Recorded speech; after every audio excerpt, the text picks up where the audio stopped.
집중분석 이슈타임 시간입니다. 이데일리 이정훈 기자와 이야기 나눠보겠습니다. 안녕하십니까? 안녕하세요. 반갑습니다. 오늘 이슈 관련 뉴스부터 화면으로 확인하겠습니다. 이데일리입니다.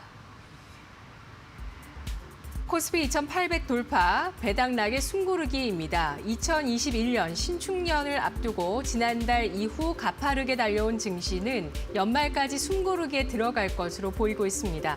오는 29일 12월 결산법인의 배당락일은 주요 이벤트 가운데 하나인데요. 노동길 NH투자증권 연구원은 현재 코스피 수준은 배당에 대한 기대가 상당 부분 반영돼 있다며 대형주의 상대적인 수익률은 연말까지 다소 둔화될 수 있다고 지적했습니다. 네, 내일이 배당락일입니다. 따라서 12월에 결산법인의 배당을 받기 위해서 오늘까지 매수를 해야 하죠. 네, 그렇습니다. 주식 투자를 오래 해본 투자자들한테는 굉장히 상식적인 이야기인데요. 올 들어 이제 신규로 이 주식시장에 들어온 투자자들이 굉장히 많기 때문에 약간 안내성 투자 정보를 좀 드리고자 이런 이슈를 준비했는데요. 이런 행위를 명의개설이라고 합니다. 특정 기업이 주주들에게 배당을 지급하기 위해서는 주주 명부에 있는 그 명단을 확정해야 되거든요. 우리 주식 거래는 흔히 이제 T+1이라고 합니다. 주식을 사고 팔면 이틀 후에, 이 거래일 후에 거래가 최종 확정되거든요. 따라서 31일에는 거래가 없기 때문에 30일 이틀 전, 그러니까 28일까지 오늘 장 마감될 때까지 주식을 사야만 주주 명부에 본인이 주주로서 이름을 올리게 되고요. 그를 근거로 해서 연말 배당을 수령할 수 있게 된다라는 점에서 오늘 장 마감 전까지 배당 투자, 연말 배당 투자의 마지막 기회가 된다라는 점을 좀 강조드리고 싶습니다. 네. 배당 투자하면 사실 찬바람이 불어오기 시작할 때부터 배당 투자를 하라는 얘기들이 있는데 지금 배당을 기대하고 주식을 사는 것에 대해서는 어떤 의견들 나오고 있나요? 네, 뭐 말씀 주셨던 대로 최근에 분기 배당을 하는 기업들도 많이 늘어났기 때문에 뭐 단순히 쌀쌀해질 때만 투자하는 게 배당 투자가 아니다. 그래서 연중 내내 이루어지는 배당 투자들이 하나의 키워드로 등장하고 있는데요. 네. 다만 연말에 상대적으로 더 두둑한 배당 그 투자들이 기다리고 있기 때문에 그런 면에서 보면 연말 배당 투자는 여전히 유효하다라고 말씀드리면 될 것 같습니다. 상대적으로 배당 성향이 굉장히 높은 종목 중심으로 연말 배당 투자를 하는 것들이 여전히 유효한데요. 코스피 200 지수 상장사를 기준으로 해서 올해 예상 현금 배당액이 27조 2천억 정도 되거든요. 그래서 이 200개 종목의 시가총액을 대비해서 배당 수익률을 구해보면 평균 1.6%. 지금 시장금리가 1%가 채 안 되기 때문에 시장금리에 비해서는 상대적으로 굉장히 유리한 배당 수익률이다라고 말씀드리면 될 것 같습니다. 다만 아까 말씀드렸던 그 배당락이죠. 그러니까 29일이 배당락일인데요. 배당 받을 수 있는 권리가 사라지면서 29일 장 시작할 때 주가가 큰 폭으로 하락을 하면서 시작되거든요. 그래서 배당락에 따른 주가 하락을 감안해서 이걸 상쇄할 만큼 배당 수익률이 굉장히 좋은 종목을 골라서 투자할 필요가 있다라는 겁니다. 실제 작년 같은 경우 코스피 200 고배당 지수 같은 경우 배당락일이었던 29일에 증시가 시작할 때 2.23% 하락하면서 시작했거든요.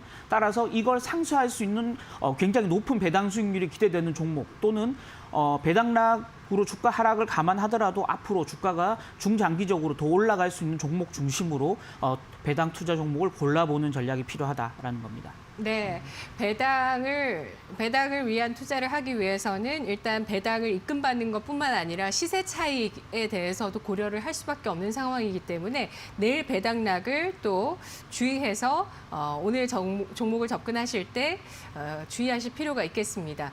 과거 배당 투자의 성과들 좀 살펴보도록 할게요. 어땠나요? 예, 그래서 아까 말씀드렸던 실질적으로 그 배당 수익률이 얼마였냐. 그래서 실질 배당 수익률이라고 하는데요. 그래서 전체 배당 수익률에서 배당락을 뺀 실질 배당 수익률을 살펴보니까 2008년 이후 지금 11년간 코스피 배당락일의 하락률보다 배당 수익률이 1.07%포인트 더 높았다라는 거죠. 실제 1% 남짓한 초과 수익을 누릴 수 있었다라는 건데요. 그렇게 본다 그러면 여전히 배당 투자는 상대적으로 유효하다라고 말씀드리면 될 것 같습니다. 네. 금융주에 대해서 사실은 뭐 고배당으로 많이 알려져 있고 밸류에이션도 낮기 때문에 많은 관심들을 가지셨다가 정부의 또 규제 때문에 그동안 배당으로 투자하기엔 좀 부담이 있다는 점을 저희 방송을 통해서도 많이 알려드렸었는데요. 하지만 또 이제 막상 배당을 딱 받을 수 있는 그 마지막 날짜가 되다 보니까 조정을 받았다면 또 들어가 볼 만하지 않을까 이런 생각하시는 분도 계실 것 같아요. 어떻습니까? 네, 맞습니다. 말씀 주셨던 대로 전통적인 고배당 종목군 하면 대부분 이제 금융지주사를 비롯한 은행 또 증권, 보험 관련주들이었거든요. 다만 이제 금융당국이 이런 금융지주사들에 대한 배당을 일정 부분 제한하겠다라고 발표한 이후에 배당 투자에 대한 기대감들이 좀 많이 약화됐고요. 그에 따라서 상대적으로 배당 기대감이 주가에 덜 반영됐다라는 측면에서는 배당 투자가 유효하다라고 말씀드리면 될 것 같습니다. 실제 올해 예상 배당 수익률을 살펴봤더니 상장사들 가운데 가장 높은 종목이 하나금융지주였거든요. 무려 올해 예상 배당 수익률이 5.81%에 이를 정도로 굉장히 높았고요. 이 종목을 제외하고 기업은행이라든지 JB금융지주, 또 BNK금융지주, 신한금융지주, 우리금융지주, 삼성증권, 삼성카드 이런 금융주들의 예상 배당 수익률이 5%대로 웃돌고 있거든요. 그런 면에서 보면 여전히 금융주에 대한 배당 수익은 충분히 좀 기대할 만하다라고 말씀드리면 될 것 같습니다. 네, 뭐 이제는 오늘 하루밖에 남지가 않았기 때문에 미리 예습하는 기분으로 또 나머지 전략들 확인해 보겠습니다. 배당을 많이 주는 기업을 어떻게 알 수 있는지도 궁금하고요. 또 어떤 종목의 배당 투자를 지금 할 수 있을지 그 전략도 매우 궁금합니다. 의견 주시죠. 네, 뭐 배당 수익률이 높은 종목은 과거 이제 데이터를 살펴보시려면 예탁결제원의 세이브로 포털 사이트에 가면 되거든요. 거기 가면 과거의 특정 종목들의 배당 성향 또 배당에 관련된 여러 배당금을 지급하는 날짜를 비롯한 여러 정보들이 하나로 일목요연하게 지금 정리되어 있고요. 또 올해 예상 배당 수익률이나 배당 성향은 증권사들의 사이트라든지 또 개별 사설 정보기관들의 홈페이지에 가면 언제든지 찾아보실 수 있을 테니까 그 종목 그런 어떤 정보 사이트들을 이용해서 올해 고배당 예상되는 종목군들을 찾아보는 선별하는 전략이 필요하다라는 말씀 드리고 싶습니다. 네. 어떤 종목에 배당 투자를 해야 할까? 오늘 또 많은 분들의 또 한 가지 고민이실 것 같아요. 의견을 주신다면 어떤 투자 포인트 있을까요? 네, 방금 말씀드렸지만 올해 기대되는 예상 네. 배당 수익률 그 자체의 추정치를 믿고 맹목적으로 투자하는 것보다는 해당 기업이 가지고 있는 실적 전망, 해당 기업의 펀더멘탈이죠. 또 최근의 주가 흐름, 또 투자자들의 매매 동향 이런 것들을 종합적으로 판단하면서 투자 종목을 고를 필요가 있다라는 네. 말씀드리겠습니다. 그러면서 본다 그러면 단순히 올해 배당 수익률이 굉장히 높을 걸로 예상되는 금융주, 특히 이제 은행 지주사들 중심으로 한 투자보다는 일반 종목임에도 불구하고 실적 전망이 앞으로 좋으면서 주가 흐름이 그동안 최근에 굉장히 양호했던 종목 중심으로 종목을 좀 선별할 필요가 있겠다라는 거고요. 그렇게 본다 그러면 5%대의 배당 수익률이 기대되는 KTNG라든지 NC소프트, 또 NC소프트는 상대적으로 배당 수익률이 한 3, 4%로 낮은 편이지만 실적 전망이 굉장히 좋은 종목군이고요. 또 CJ나 한국전력 같은 경우는 향후 주가가 긍정적인 좀 흐름을 기대하는 종목군들이기 때문에 상대적으로 배당 수익률이 조금 낮더라도 이런 종목군들의 투자를 좀 골라보는 전략이 좀 필요하다라는 거고요.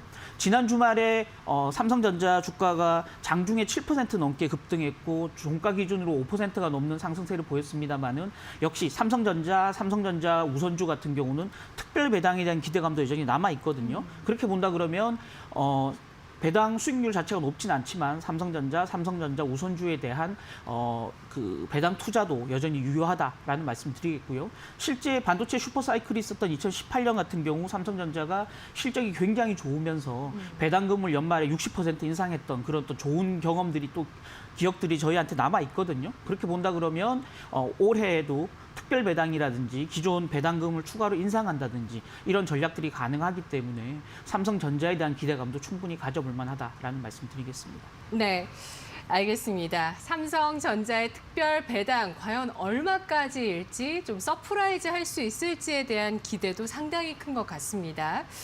GS 같은 경우도 사실 뭐 현재 밸류에이션도 그렇고 배당 수익률도 뭐 5.07% 이렇게 나오는데 제가 이전 방송 정리하면서 배당 정책 발표한 게 있어가지고 좀 정리를 어제 다시 해봤는데 이거 왜 이 종목은 많이 안 올랐을까라는 생각이 들었는데 GS 칼텍스가 좀 좋지가 않아서 또 배당에 대해서 불확실성 이야기가 나오고 있네요. KTNG, NC소프트, 한국전력, CJ, 삼성카드, 삼성전자까지 말씀을 해주셨는데요. 배당 투자를 올해 받지 않겠다, 배당을 올해 받지 않겠다 하시는 분들은 배당락 1에 매수하시는 건 또 어떨까요? 전략 말씀해 주시죠. 예, 그렇죠. 아까 말씀드렸지만 배당락일에 배당받을 수 있는 권리가 사라지면서 주가가 하락하면서 시작하거든요. 대부분 이제 그럴 경우에 과거에는 주식을 싸게 매수할 수 있는 그런 어떤 기회로 작용했다라는 거고요. 최근 3년간 보면 실적이 굉장히 좋은 종목군들의 배당락일 이후의 주가 흐름을 보면 배당락일을 주가 저점으로 해서 1월 중순까지 한 보름 이상 계속 주가가 꾸준하게 양호한 흐름을 보이거나 상승하는 그런 어떤 추세를 확인할 수 있거든요. 네. 그렇게 본다 그러면 기업의 펀더멘탈이 좋은 또 1월 효과가 기대되는 실적이 개선이 기대되는 종목군 중심으로 배당락일에 싸게 주식을 매수하는 전략은 올해도 충분히 유효하다라는 거고요. 내년도 같은 경우 이 코로나19에 따른 악영향 어느 정도 벗어나서 증시가 좀 본격적인 회복을 더 보일 수 있다라는 기대감들이 여전히 있다 보니까 1월 효과가 기대되는 뭐 코스닥 중소형주라든지 그동안 상대적으로 주가가 덜 올랐던 종목군 중심으로 배당락일에 주식을 매수하는 전략 여전히 유효하다라고 말씀드리고 싶습니다. 네, 알겠습니다. 오늘 배당 받기 위한 마지막 매수일 그리고 배당락 1의 전략까지 함께 체크를 해봤습니다. 기준은 실적이었습니다. 실적 개선 종목 배당락 1이 주가 중기적인 흐름에서의 저점인 가능성이 많았다는 점 투자 전략을 통해서 확인을 해봤습니다. 오늘 이정훈 기자님의 의견 여기까지 듣도록 할게요. 분석 잘 들었습니다. 고맙습니다.